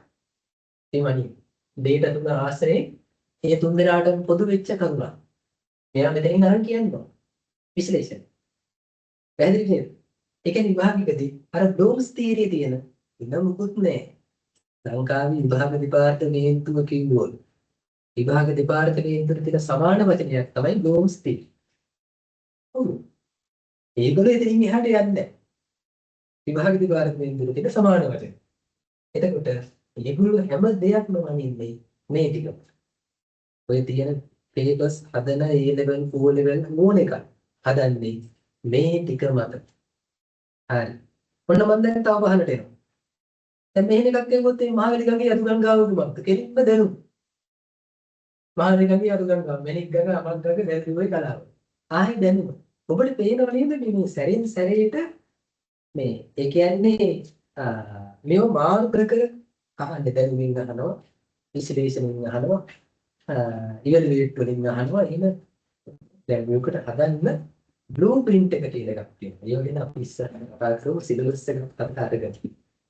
මම ඇත්තටම බලාපොරොත්තු වෙන්නේ හිටියේ මේ පාඩම් ටික අන්තිමට ගත්තේ මේ දැන් අධ්‍යාපන ප්‍රතිසංස්කරණ එක අලුත් සිලබස් ටික කතා කරන්න ඕන නිසා තමයි පරක්කු කර හිටියේ. දැන් ඉතින් ඒව පරක්කු වෙන හින්දා මේ අපි ඉතින් තියෙන මේක විතරගෙන යන්න. ඉදිරියේදී වෙනසක් වුණොත් දැනට මේ හදපු නව අධ්‍යාපන ප්‍රතිසංස්කරණ වලට හදපු සිලබස් කීපයක් මම ළඟ තියෙනවා. අපි ඒව ගැන ඉස්සරහට කතා කරමු. මේ මොඩියුල් එක පෙන්නන්න ඉස්සරහට. අපි ඒව ගැන කතා කරමු. එතකොට දැනට අපි බලාගෙන යන්නේ මේ අපිට පේනවා ප්‍රශ්න පත්‍රයක් හදද්දී මේව මික්ස් කරගෙන හදන්නේ. එතකොට ඔබට මතක ඇති ඔබේ විෂයට දාලා සිලබස් එක ගත්තාම ඒ සිලබස් එකේ කාලච්ඡේද වෙන් කරලා තියෙනවා එක එක මාතෘකාවකට. එක එක මාතෘකාවකට කාලච්ඡේද වෙන් කරලා තියෙනවා. ඒ කාලච්ඡේද ගාන ප්‍රශ්න ගානින් බෙදලා එන මධ්‍ය අගය ගණුව තමයි අදාළ පාඩමින් ප්‍රශ්න දාන්නේ. උදාහරණයකට අපි හිතමු ප්‍රශ්න 50ක් එනවනම් මේ ප්‍රශ්න 50ට අදාළව අහවල් අංක 1 කියන පාඩමින් ප්‍රශ්න කීයක් පේපර් එකට එනවද කියලා තීරණය ගන්නේ ඒකට තියෙන කාලච්ඡේද ප්‍රමාණයට අදාළ. බ්ලූ ප්‍රින්ට් ඒව අපි පස්සේ කතා කරමු. මොකද දේවල් වෙනවනේ ඒකට. හරි. එතකොට අපි තව පහල එකක් බලමු.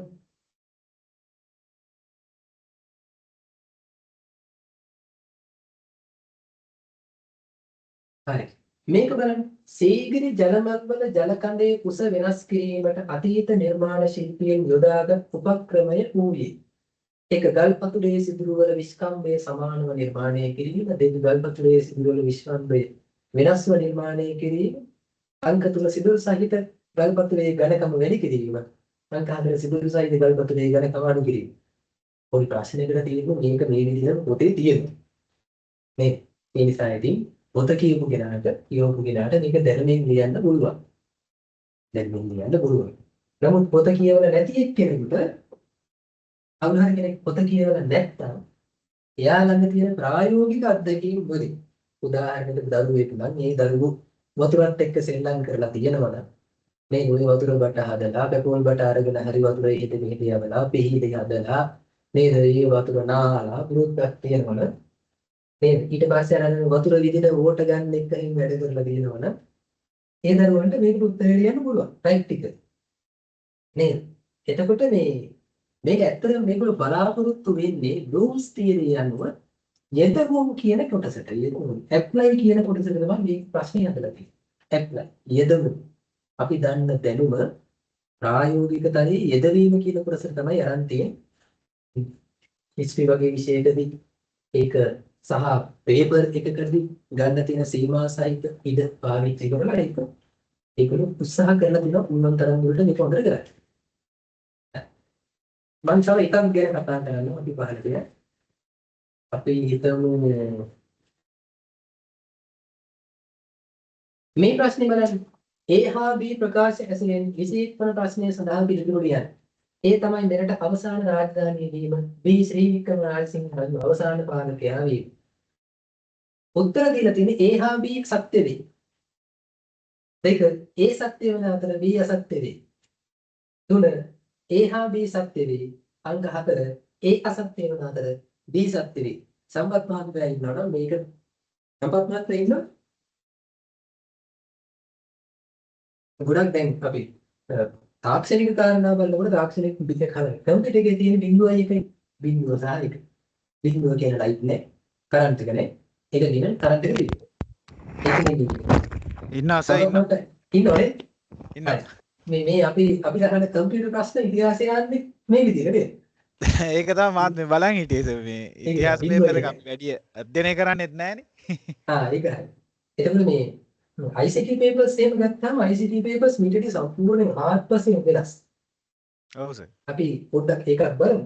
එතකොට මේ සාමාන්‍යයෙන් ඔය ICT වගේ සබ්ජෙක්ට් එකක් කරන්න ඇති දරුවන්ට තර්ක අපි කියන ලොජික් මේ තර්ක ගැන උගන්වන්න තමයි මෙහෙම ප්‍රශ්න දාන්නේ. ලොජිකල් දැනුම. ඒ කියන්නේ තර්කානුකූල දැනුම ගොඩනගන්න. අපි මෙතෙන්ටි ගන්නේ ඇත්තටම දැනුම මතකයේ තේරුම් ගැනීම විශ්ලේෂණය පරීක්ෂණයේ යෙදවීම මේ කොටස් ඔක්කොම ගත්තාම මේකේ උතන ඒ කොටස දාලා නැහැ කියන්නේ මේ ඩෝන්ස් තියරියේදී මේ විශ්ලේෂණ පරීක්ෂණ කොටස් දෙකම එකතු කරලා තමයි ඒකට තර්ක කියන එක හදන්නේ. ඩෝන්ස් තියරිය ටිකක් ගැඹුරින් අධ්‍යයනය කරන්නේ. එයා ඒක තනි යුනිට් එකක් විදිහට දීලා නැහැ. නමුත් දැන් විභාග දෙපාර්තමේන්තුවේ තර්කානුකූල දැනුම logical දැනුම කියන එක මනින්න එකතු කරනවා මේ වගේ ප්‍රශ්න. උදාහරණයක් දැන් මේ ප්‍රශ්නෙට පොත පාඩම් කරපු කටපාඩම් කරපු දරුවට නම් මතකින් ලියන්න පුළුවන්. පොත කටපාඩම් කරන්නේ නැතුව මේ ගහගුල දිහා උඩ දිහා බලාගෙන හිටපු දරුවට තර්ක කරලා ලියන්න පුළුවන්. එහෙම නැත්නම් කාගෙන් හරි අහගත්ත දැනුම සංශ්ලේෂණය විශ්ලේෂණය කරලා ලියන්න පුළුවන්. මේ ඔක්කොටම එකඟයි. විභාග දෙපාර්තමේන්තුව එකඟයි. ඒකට හේතුවක් කියන්නේ. දැන් හිතන්න සමහර දරුවන්ට පොත් පාඩම් කරන්න පුළුවන්. තර්ක බුද්ධිය වැඩි. කටපාඩම් හොදට පුළුවන්. නිරව වගේ කටපාඩම් කියන්න පුළුවන්. තර්ක බුද්ධිය. සමහර දරුවන්ට තර්ක බුද්ධිය ඉතා ඉහළයි. ඔය ගණිත මැත්ස් වලට සයන්ස් වලට කැමති දරුවෝ ඒගොල්ලන්ගේ කටපාඩම් කිරීම ඉතාම දුර්වලයි. ඒක හරියන්නේ නැහැ. එතකොට මේ දරුවෝ දෙන්නට මේකට උත්තර ලියන්න පුළුවන් වෙනවනේ. එතකොට මේ ප්‍රශ්නයක් ආවම සමහර තර්ක බුද්ධියෙන් උත්තර ලියනවා. සමහර දැනුමින් ලියනවා.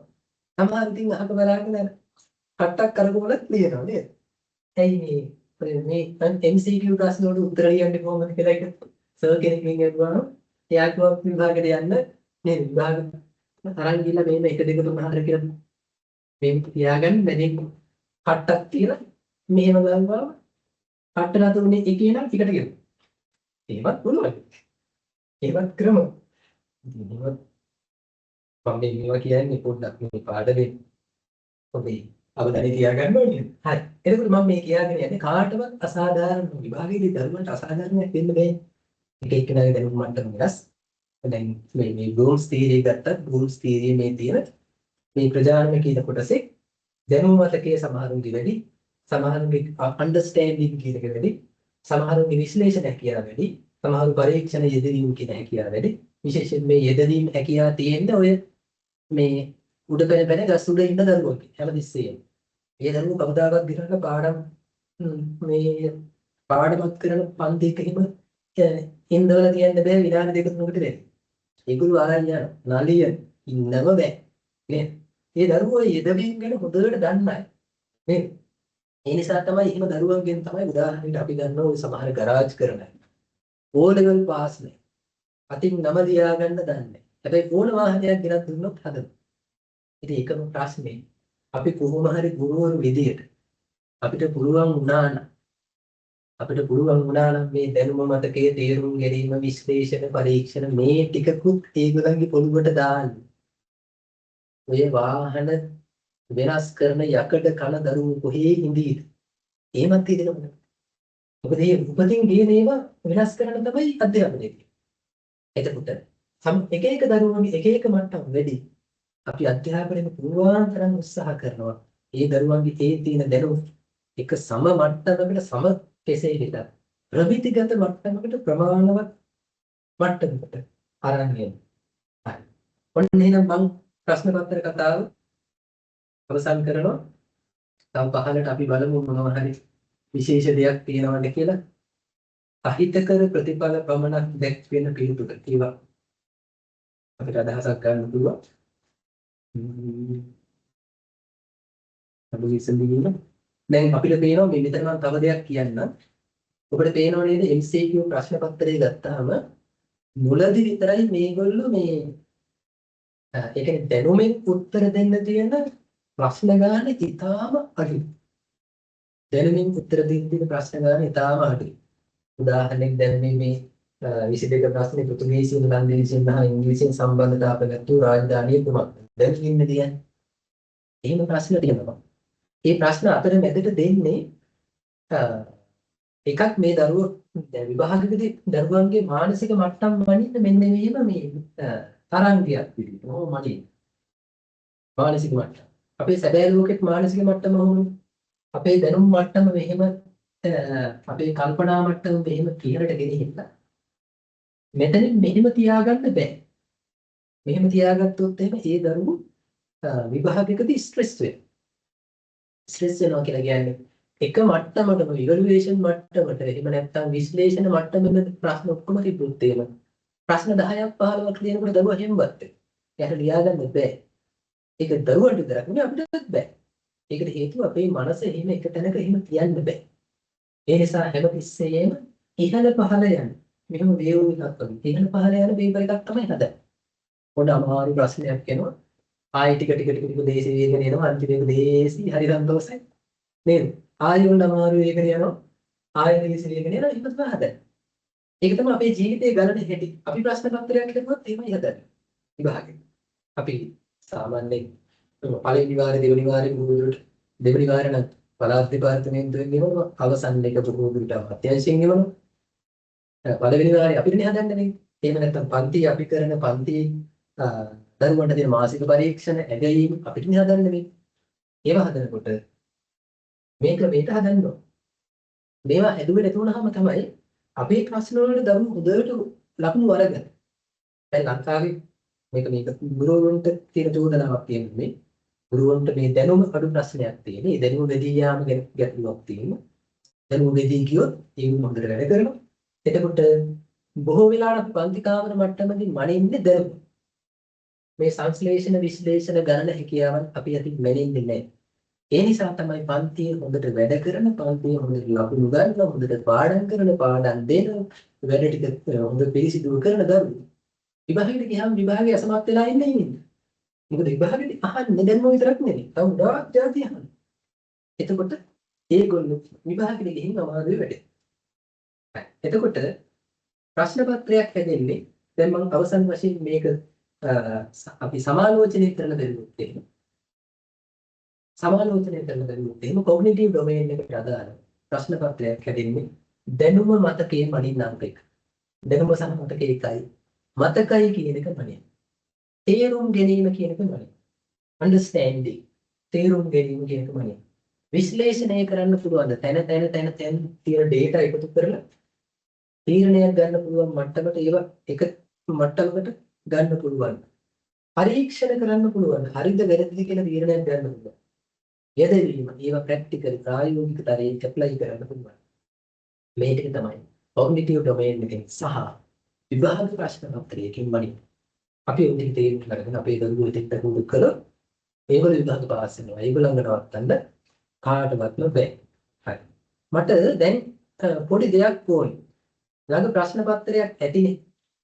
මට ඒකෙන් තෝරලා දෙන්න පුළුවන් නේ. මෙතන ඉන්න කෙනෙක්. මම හැමෝටම දෙන්නම් මේක ගන්න. අපි රසික මහත්තයගෙන් පටන් ගමු. රසික මහත්මයා පේපර් එකක් ළඟ තියෙනවද? ඔව් සර්. මේ මැත්ස් පේපර් එකක්ද තියෙන්නේ? මැක්ස් එකක් තියෙන්නේ මගේ අර මාකින් එකත් එක්කම තියෙන්නේ. හොඳයි හොඳයි. රසික මහත්තයා මාකින් පේපර් මාකින් යනවා? සර් මේ EMF විතරයි යන්නේ. ගමක් නෑ. ඒ එක්ස්පීරියන්ස් තියෙනවා. ඒක හොඳයි. හරි. එතකොට මැත්ස් වලින් දැනුම වලින් ප්‍රශ්න අහනවා. එහෙම ප්‍රශ්නයකට සාම්පල් එකක් බලන්න තියෙනවා. දැනුම දැන් ඒකේ උදාහරණයකට ගාම් පොතේ හරි කොහේ හරි මම නිකන් සාම්පල් එකක් කියන්නද? සර් මේ කියන්නේ 1.1.2 දැනුම. 1.1 ඔව් ඒ වගේ නිකන් එහෙම ඒවත් අහනවා සර් එක එක ශ්‍රේණි අනුව තමයි ඒක වෙනස් වෙන්නේ. ඔව් ඔයාගේ ප්‍රශ්න පත්‍රයේ තියෙන එහෙම ප්‍රශ්නයක් ගැන මට පොඩි අදහසක් කියන්නකෝ. ගණන් පේපර් එකක තියෙන එක. නිකන් කියවන්න කමක් නැහැ. ඔව් දැන් මම නිකන් දැනට එකක් කියන්නම් මේ දැන් ඔය පිටි කිලෝ එකක් මෙච්චරයි ඒවා එහෙනම් පිටි කිලෝ එකමාරක මිල කීයද? අන්න ඒක ඔව්. හරි. ඒක දැනුම ගැන එන ප්‍රශ්නේ. වල්දිනේ ළඟ තියෙනවද එහෙම ගෲප් එකක ගැන පේපර් එක? දැන් ළඟ තියෙනවද? තියෙනවා සර්. හරි. මේ බුද්ධාගම පේපර් එකේ නම් දැනුම ගැන ප්‍රශ්න ගොඩක් ඇතිනේ. ඔව් සර් ගොඩක් තියෙනවා. ඔව් මට සාම්පල් එකක් කියන්න. සිද්ධාර්ථ කුමාරයා ඔව් සරණපා වගත් ඔව් බදකච්චානා කුමරියගේ පියාගේ නම කුමක්ද? සන්නයි. ඉතාලි හොඳයි. ඒ කියන්නේ ඒ මනින්නේ දැනුම. අපිට වෙන ඒක හොයන්න වෙන ක්‍රමයක් නැහැ. දැනුමින්ම තමයි හොයන්නේ. හරි. සම්පත් මහත්තයා ළඟ තියෙන මේ IT පේපර් එක. IT පේපර් වල නම් දැනුම මයිල් එක ටිකක් සංකීර්ණ එකක්. තියෙනවා සර් තියෙනවා. මේ දැනුම මනින්න IT වල කොහොමද එන්නේ සම්පත් මහත්මයා මේ සාමාන්‍ය එක ප්‍රශ්නේ? මලක තියෙනවා සර් 2012 පේපර් එක. ඔව් ඔව්. හැබැයි ඉංග්‍රීසි මීඩියම් එක තියෙන්නේ. කමන්නේ. ඒකේ ක්වෙස්චන් එකේ අහන්නේ අර කම්පියුටර් ප්‍රොසෙසර් ටෙක්නොලොජි එක කොහොමද පරිණාමයට ලක් වෙන්නේ කියලා ඉදිරියට. ඒකේ කෙලින්ම අහනවා ට්‍රාන්සිස්ටර්ද ඉන්ටග්‍රේටඩ් සර්කිට්ද වැකියුම් ටියුබ්ස්ද ඒක එහෙට මෙහෙට මාරු කරලා ඒකේ සංයෝජන හදලා තමයි ක්වෙස්චන් එක දාලා තියෙන්නේ. කෙලින්ම දැනුම් දාලා දෙන්නවා නේද අහන්නේ. ඔව් හිස්ටරි වලින් අහන්නේ. හරි හරි. ඒ කියන්නේ අපි අංක 1 පාස්. අපි ළඟ හොඳ අපි දන්නවා දැන් දැනුමෙන් මනින්නේ මේවා කියලා අපි දන්නවා. එතකොට අපේ දරුවන්ගේ දැනුම මනින්න ඕන අපි පන්ති කාමරයේදී දැනුම කොහොමද ප්‍රශ්නයකට නගන්නේ කියලා අපි ළඟ දැනට හොඳ අයිඩියා එකක් තියෙනවා. හොඳයි. මට හොයලා කියන්න මම මේක සම්පත් මහත්මයාටම දෙන්න. ඇනලයිසිස් වලට එක IT පේපර් එකේ එකක් හොයාගන්න පුළුවන්. ටයිම් එක ඕන නම් කියන්නේ මම තව කෙනෙකුට යන්න. අපේ රසික මහත්මයා මල්ජීනි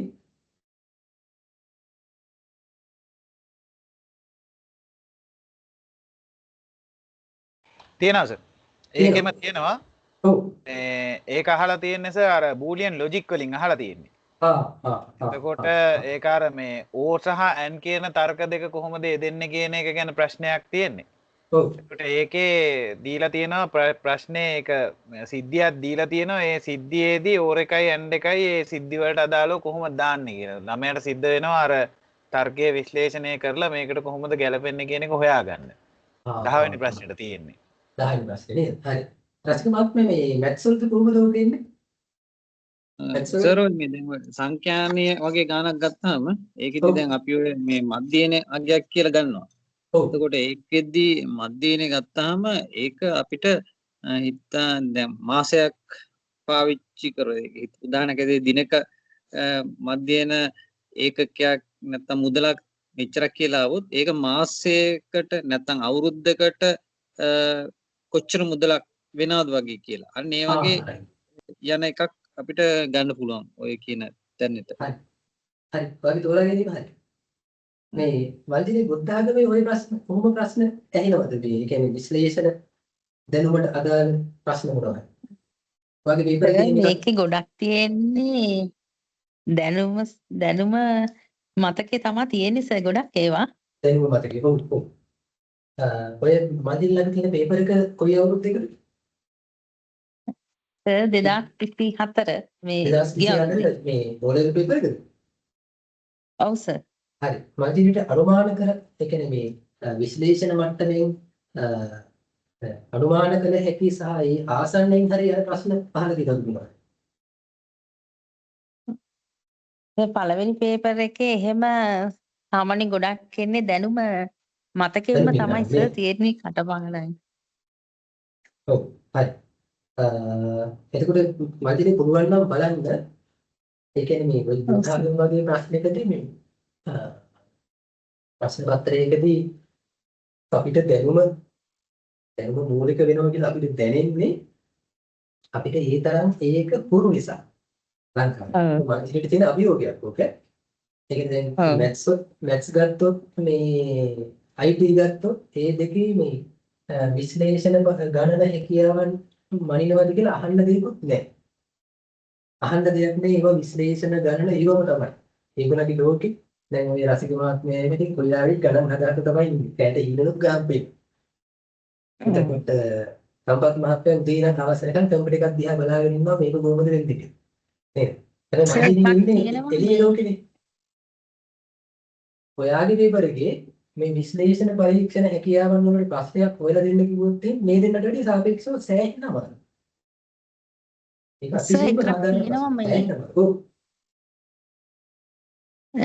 ඒක බලන්නද සර් මං කියන්නේ? බලන්න. මල්ජිනි එකක් හොයාගන්න පුළුවන් වෙයි. කොහෙන් හරි අහයි. මේ එක ප්‍රශ්නයකට දෙන්නේ බැලුමට පේන්නේ නැහැ. දැන් මැත්ස් වල සයන්ස් වල වගේ බැලුමට පේන්නේ නැහැ මේක විශ්ලේෂණ හැකියාව පරීක්ෂණ හැකියාව මරින ප්‍රශ්නයක් කියලා පේන්නේ. ඒකට ඉතින් පොඩි කාලේ නම් අපි ওই බෞද්ධ පරිසරයේ ඉන්නේ. ඕක අපි බැරි වෙලාවත් පොඩි අලුතෙන් ඉගෙන ගන්න කෙනෙකුට දුන්නොත් එයා අමාරුයි වැඩේ. එයාට තේරෙනවා මේක විශ්ලේෂණ පරීක්ෂණ තේරුම් ගැනීම අන්ඩර්ස්ටෑන්ඩින් ඒවා දෙන්න. මේ එහෙම ප්‍රශ්නයක් තමයි තියෙන්නේ. හැබැයි මල්ජිනියට ඔය අභියෝගේ ජය ගන්න වෙනවා කොහොමද? ඔයා ජය ගත්තොත් අනිත් අය කරයි.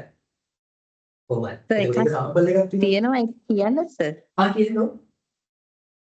පාරමිතා ගුණධර්ම ඔව් පුරුදු පුහුණු කරන්නෙකු විසින් ඔව් ඒවා කරුණු 5ක් යටතේ සම්පූර්ණ කළ යුතු අතර ඊට අයත් නොවන කරුණ වන්නේ. එක තණ්හාවෙන් තොරව දානාදී ගුණධර්ම පිරීම. ඔව්. දෙක මානෙන් තොරව දානාදී ගුණධර්ම පිරීම. තුන මිත්‍යා දෘෂ්ටියෙන් තොරව දානාදී ගුණධර්ම පිරීම. ඔව්. හතර උපාය කෞශල්‍ය ඥානයෙන් තොර ගුණධර්ම පිරීම. හරි. ඒ කියන්නේ ඔව්. මල්ජිනි බේබ මාකින් විශ්ලේෂණයට එනවද සර්? මොකක්ද සර්? බේබ මාකින් යනවද? යනවා සර්. එහෙනම් ඉතින් මොකද? එහෙනම් ඉතින් හොඳ එක්ස්පීරියන්ස් හොඳ පුරුදු තියෙනවනේ කට්ටියගේ පේපර් බලලා නේ. ඒකට ඔය මේ පේපර්ස් බලද්දී මල්ජිනිට තේරෙන විදිහට ඔය වගේ ප්‍රශ්න වලට උත්තර දෙන එක හොඳයි අඩුද වැඩිද මොකක්ද ඒකට? ඔය දැන් කිව්ව වගේ ප්‍රශ්න වලට දරුව දෙන උත්තර ඒ කියන්නේ හරියන්න වරදින්න තියෙන සම්භාවිතාව කොහොමද? ඒ වගේ හරියන සම්භාවිත වැඩි සර්. හරියන සම්භාවිතාව වැඩි නේ. අපිට ඉතින් එහෙම දැනෙන්නේ ප්‍රශ්නේ ඕලෙවල් වලට ලංකාවේ දරුවෝ හොඳම ලකුණු ගන්න බුද්ධ ආගමටනේ. එහෙම දෙයක් තියෙනවා. බැරි වෙලාවත් ආමුදුර නමක් හිටියොත් එහෙම විභාග ශාලාවේ හැමෝටම 100ක් හම්බ වෙනවා. එහෙම ප්‍රශ්නකුත් තියෙනවා. එහෙමත් දෙනව නේද මල්ලි?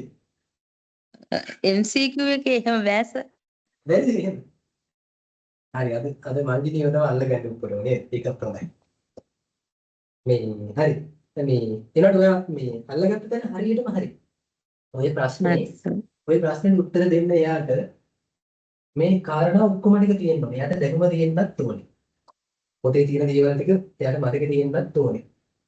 එතකොට එයාට විශ්ලේෂණ හැකියාවක් තියෙන්නත් ඕනේ. පරීක්ෂණ. ඒ කියන්නේ හරි ඔතන අහන්නේ නේ හරි දේ නෙමෙයි. හරිද නොගැලපෙන දේ නේද?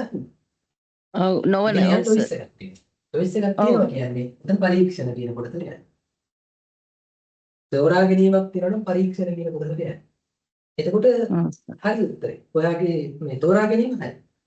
ඒක දැන් අපිට තේරෙනවා දැන් අපි ප්‍රශ්න පත්‍රයක් බලනකොට විභාග දෙපාර්තමේන්තුවෙන් අපිට ප්‍රශ්න පත්‍රයක් දුන්නාම ඒ ප්‍රශ්න පත්‍රයේ මුදේ ප්‍රශ්න ගොඩක් නෙවෙයි. ඒක මේ ප්‍රශ්න පත්‍රයේ ඇතුලේ අපේ දරුවන් කොතරම් දුරට අපේ අධ්‍යාපන අරමුණු ලංකාවේ අධ්‍යාපනයේ අරමුණු ප්‍රජානන ආවේදන මනෝචාර කියන මේ තුනෙන් ප්‍රධාන වශයෙන් ප්‍රජානන කියන කොටස. අදාළ දැනුම තේරුම් ගැනීම විශ්ලේෂණ පරීක්ෂණ සහ යෙදවීම ඇප්ලයි කියන ටික අපේ දරුවෝ කොතරම් දුරට ඒවා අධ්‍යාපනයෙන් ලබාගෙන තියෙනවද කියලා මනින්න තමයි රූල් එකක් විදිහට තමයි ඔය ප්‍රශ්න පත්‍රය පාවිච්චි කරන්නේ. ඉතින් අපිට සතුටු ආරංචිය තමයි ඉදිරියේදී ආවේදන මනෝචාලක දෙකට බොහොම සාධනීය ක්‍රමවේදයේ උදාහරණයකට දැන් ඔය අලුතෙන් කියන මොඩියුල් ක්‍රමයේදී දරුවන්ට පුළුවන් තමන්ට තමන් ගැන ඉවැලුවේෂන් එකක් කරන්න. මොඩියුල් වලද එහෙමයි තියෙන්නේ. මම ඊළඟ දවසේ මොඩියුල් එකක් පෙන්නන්නම්. ඔය අලුතෙන් කරුව එකක් පෙන්නන්න. තමන්ට තමන් ගැන ඉවැලුවේෂන් එකක් කරගන්න පුළුවන්. ගයිඩ්ලයින්ස් ටිකක් තියෙනවා. ඒ ටිකට අනුව මම කරපු දේ හරිද වැරදිද කියලා බලලා දරුවන්ටම ලකුණු දාගන්න පුළුවන්. මොකද ගොඩක් වෙලාවට මේ අභිප්‍රේරණ පිළිබඳ වටිනාකම් මේවා පන්ති කාමර මට්ටමේදී මනින්න ඕනි දේවල්. මේක විභාග ශාලාවකට මනින්න බෑ. එහෙම මනින්න ගියාට ඒවා එච්චර සාර්ථකක් නෑ. එහෙම මැන්නොත් එහෙම බොහෝ දෙනෙකුට අසාධාරණකම් වෙන්නත් පුළුවන්. හැබැයි විභාග දෙපාර්තමේන්තුවල මේ වගේ ප්‍රශ්නයක් තියෙනවා. ඒගොල්ලෝ ටිකක් ওই මොඩියුල් ක්‍රමයට එච්චර කැමති නෑ. කැමති නැති වෙන්න හේතුව ඒගොල්ලෝ කියන්නේ දැන් මොඩියුල්ස් එනකොට පන්ති කාමරයේදී දින ලකුණු මට්ටම් ටිකක් වැඩි. පන්ති කාමර මට්ටමේදී ගුරුවරයා දෙන ලකුණු මට්ටම් වැඩි. ක්‍රෙඩිට් ක්‍රමයක් නෑ. එතකොට අරගොල්ලෝ ප්‍රශ්න කරනවා පන්ති කාමරයේදී ගුරුවරයා හරි ලකුණු දෙයිද? අතරට ප්‍රශ්න සාධාරණ. හරි ලකුණු දෙයිද? ඒ නිසා ඒගොල්ලෝ කැමති නෑ. තව පැත්තකින් ඉතින් විභාග දෙපාර්තමේන්තුවට ඒගොල්ලන්ගේ ඒකාධිකාරියක් නැති වෙනවා. එහෙම පන්ති කාමරයේදී ගුරුවරයාට ලකුණු දීමේ බලය ලැබුණාම විභාග දෙපාර්තමේන්තුව දැන් ඉතින් අපි ඔව් පැසින් මහත්මයා කියන්නේ සර් මේ ඔකෙදි මේ එහෙම ගැටලුවක් එනවා තමයි. මොකද දැන් අපි කරපු පුහුණුවීම් වලදීමත් මේ මොකද එතෙද්දී අපේ අභිමතයේ පරිදි ශිෂ්‍යයාට ලකුණු දෙන්න පුළුවන් නේ. ඔව්.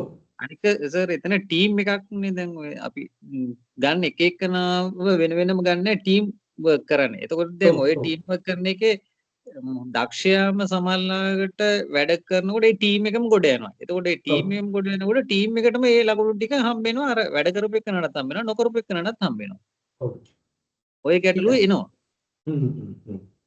එතකොට මේ අතින්දී අර අපි කියන්නේ ගුරුවරයා හැටියට අපිත් අසරණ වෙනවා මේ කාටද මේ ලකුණ ඇත්තටම දිය යුත්තේ කියන එක ඇත්තටම දන්නවා. නමුත් ටීම් එකක් හැටියට දෙනකොට හැමෝටම වැටෙනවා. ගැටලුවක් ඒ ප්‍රශ්නේ. ඔව්. ඒකට දැනට ඒගොල්ලෝ මොනවා හරි යෝජනා විසඳුම් දුන්නද රසිකවන්ත? නෑ සර් දැන් තාම එහෙම එකක් දුන්නේ නැහැ. තාම ඔය මොඩියුලර් ටිකත් අපිට තාම දුන්නේ නැහැ. කියන්නේ මෙන්න මේ ටික කියලා ක්‍රියාත්මක කරන්න ඕනේ කියන එක එහෙම කීවා. කියන්නේ අපිව ට්‍රේනින් කරනවා මිසක් ඔව් අපිට මෙන්න මේක නෑ එහෙම එකක් දුන්නේ නැහැ. ඉතින් ඒක වෙනවා කියන එක තමයි ඉතින් එයාලා කියන්නේ ඉතින්. ඒක වළක්වන්න බැහැ ඉතින් කියලා. ඔව්. ඒ තර්කي හරි සාධාරණයි. තර්කي සහ මේ ප්‍රායෝගික මට්ටම බැලුවොත් ඒක හරි සාධාරණයි. ඒ කියන්නේ පන්තිකාමර මට්ටමින් ලකුණු දෙන්න ගියාම ඔය වගේ ඊටාම සංකීර්ණ තත්ත්වයන්ට මුහුණ දෙන්න වෙනවා. නමුත් තව පැත්තකින් මේ ටික මනින්න ක්‍රමයක් නෑ. එහෙම ප්‍රශ්නකුත් තියෙනවා. දැන් හැමදෙස්සෙම කොග්නිටිව් එක විතරක් මැනලා මේ ටික විතරක් මැනලා විභාගයෙන් එළියට එන්න දරුවා මේ ටික විතරක් පුළුවන් වුණාට එයා ජීවිතේ ජය ගන්න දන්නේ නැත්තම් එයා හොඳ මේ තමන්ගේ වටිනාකම් ටික තේරුම් ගන්න දන්නේ නැත්තම් හොඳ පුරුදු හදාගෙන නැත්තම් ඒවත් ප්‍රශ්න. එතකොට ඒවා අධ්‍යාපනයෙන් දෙන්නේ කොහොමද කියලා දැන් කට්ටිය හොයනවා. ඔබත් බලන්න පුළුවන් නම් ඔබේ පන්ති කාමර මට්ටම් වලින් ඔබ කරන කියන දේවල් වලින් තියෙන දැනුම අත්දැකීම් තියෙනවා නම් ඒවා ආටිකල්ස් විදියට ෂෙයා කරන්න ලියන්න. එතකොට ලෝකෙට ඒ දැනුම යනවා. ඔබේ දැනුම පෞද්ගලික දැනුම පොදුවේ. එතකොට ලෝකෙට හොඳයි. ඒ නිසා ඒවත් පුරුදු වෙනවා. රිසර්ච් වලට එහෙම යන්න පුරුදු වෙන අපි ඒවා ඉස්සරහට කතා කරමු. එතකොට මේ මනෝචාරක කියන කොටසක් තියෙන මේ ටිකත් ඉතින් පන්ති කාමර මට්ටමේ මැනෙන්න ඕන දරුණු ලද මැනෙන්න ඕන විභාග මට්ටමකදී මනින්න ටිකක් අමාරුයි ප්‍රමිතිගත කරන්න අමාරුයි. නමුත් ඉතින් කොහොම හරි කරන්න ඕනේ. බලමු. අපි ඉස්සරහට යනකොට ක්‍රමවේද හැදෙයි. දැන් අපි ටිකක් බලාගෙන ඉමු. ඒ වෙනකන් අපි පුළුවන් තරම් උත්සාහ කරමු අපේ මට්ටමේ කොග්නිටිව් දැනුම කොග්නිටිව් ඩොමේන් එක පාවිච්චි කරලා අපේ දරුවන්ව විභාග පාස් කරන්න. ඒ වගේම ආවේදන සහ මනෝජාලක කියන ක්‍රමවේද පාවිච්චි කරලා පන්ති කාමරයේ තුල සහ අපි දන්න පරිසරයේ තුල අපේ දරුවා දක්ෂයෙක් සහ ගුණ යහපත්කම් ඇති ලෝකෙට වැඩදායී කෙනෙක් කරන්න අපි උත්සාහ කරමු. අපිට ඒ ගමන යන්න පුළුවන්. මේ මල්ලිගේ ඔයාලට මේ මොඩියුල්ස් ආවද අලුතෙන් ට්‍රේනින්ග්ස් එහෙම ආවද? අලුතෙන් මොනවද දුන්නද ඒ වගේ? ඔව් සර් තිබුණා. තිබුණා නේද? ඒවයි මේ අලුත් මොඩියුල්ස් ටික දුන්නද? ඒ වගේ ට්‍රේනින්ග්ස් කරාද? ට්‍රේනින් කරාට අපිට මොඩියුල් එක තාම දුන්නේ නැහැ සර්. මොඩියුල් එක දුන්නේ නැහැ. ඒ කියන්නේ මේ ට්‍රේනින්ග් එක විතරයි දුන්නේ. ඔව්. මේ අවුරුද්දේ උගන්වන්න ඇවිල්ලත් නැහැ නේද? ලබන අවුරුද්දේ නේද? ඔව් සර් ලබන අවුරුද්දට. ලබන. සම්මත මහත්මයා ICT පැත්තේ තත්ත්වය කොහොමද? ඒ කොහොමද? අපිට ට්‍රේනින් නම් තිබ්බස. ඒකෙත් ගොඩක් ගැටලු තමයි ඉතින් සාකච්ඡා වුණේ. එකක් මොඩියුල් වලත් යම් ගැටලු තිබ්බා. ඔය මේ විශේෂයෙන් අර දාලා තියෙන රූප සටහන් වල එහෙම යම් ගැටලු තිබිලා අපි පොයින්ට් අවුට් කරා. ඊට අමතරව මේ ඔය ඉවැලුවේෂන් එක සම්බන්ධව නම් අපි ගොඩක් කරුණු කිව්වා ඉතින්. ඒකට ඇත්තට මේ යාළුවන්ගත් ලොකු උත්තරයක් තිබුණේ නැහැ. දැන් ඔය උදාහරණයක් විදිහට ළමයි ලකුණු දාන්න ගියාට පස්සේ ළමයා කියන කෙනා තමන්ගේ කාර්ය සම්පූර්ණයි කියලා හඳුනා ගන්න ස්ථානය කොතනද කියන එක ගැන මේ අවබෝධයක් ගන්න තරම් බුද්ධි මට්ටමක් වර්ධනය වෙලා නැහැනේ 6 කියන්නේ. එතකොට දැන් අපි කිව්වොත් එහෙම මේ අපි හිතමුකෝ දැන් අපි හදන්න කියනවා යම් කිසි පොතක්. එතකොට ඒ පොත හරි නිමාවෙන් තියෙනවා කියන කැටගරියට ලකුණු දාන්න ගියොත් එතකොට ඒ ළමයා හරි නිමාව කියන එක කොතනද නිර්වචනය කරන්න කියන එක ගැන පැහැදිලි ගැටලුවක් මට නම් ආවා මම ඒක කිව්වත් එක්ක. ඒකට ඉතින් සාර්ථක උත්තරයක් මට හම්බුනේ නැහැ ඇත්තටම. ඒ වගේ තැන් හදන්න යනකොට ඒක ගැටලුවක් වෙනවා. මොකද දැන් ගුරුවරයාට නම් ඔන්න ඒ නිර්ණායකය තේරුම් ගන්න තරම් බුද්ධියක් තියෙනවා කියමුකෝ. ළමයාට ඒක තියෙනවාද කියන ප්‍රශ්නේ මටත් ආවා. ඒක යහැවි.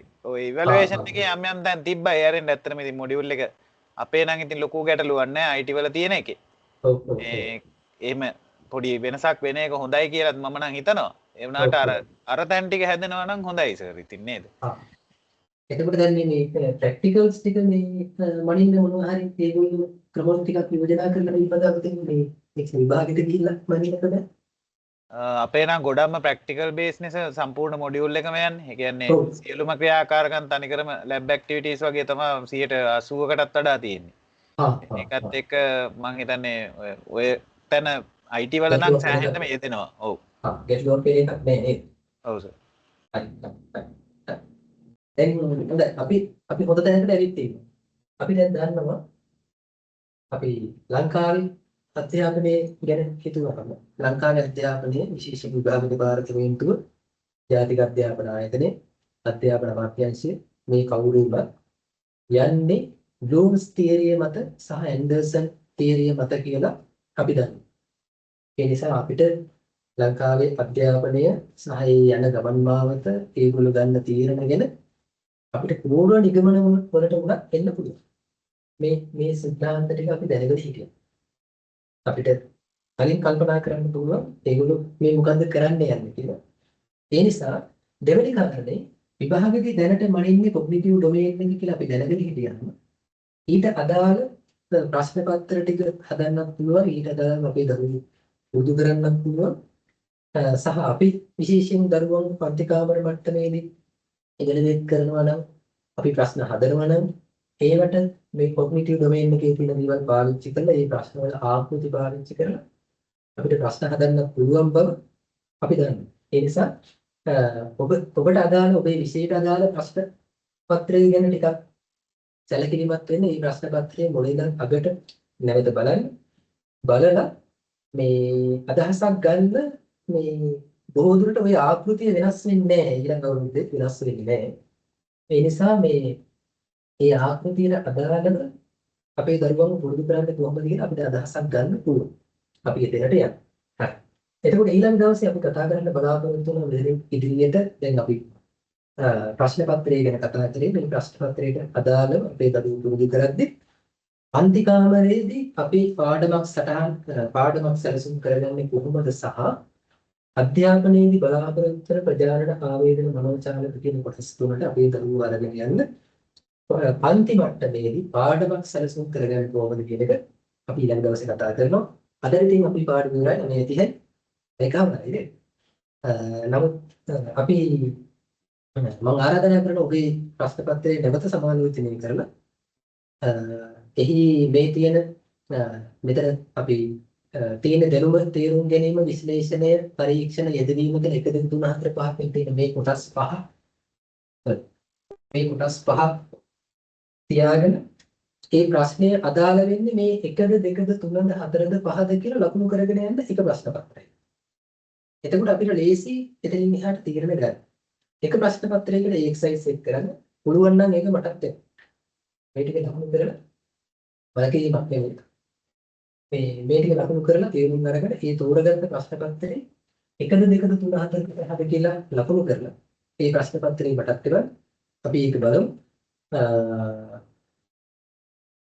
ඒ වගේම අපේ දරුවෝ වෙනුවෙන් අපි ඉතාම හොඳින් අපේ දරුවෝ අපි අනාගතයේ ගෙනියන් අපි හොඳින් වැඩ කරමු. එතෙක් සියලු දෙනාටම අද පන්තිට සම්බන්ධ වුණාට ස්තුතියි.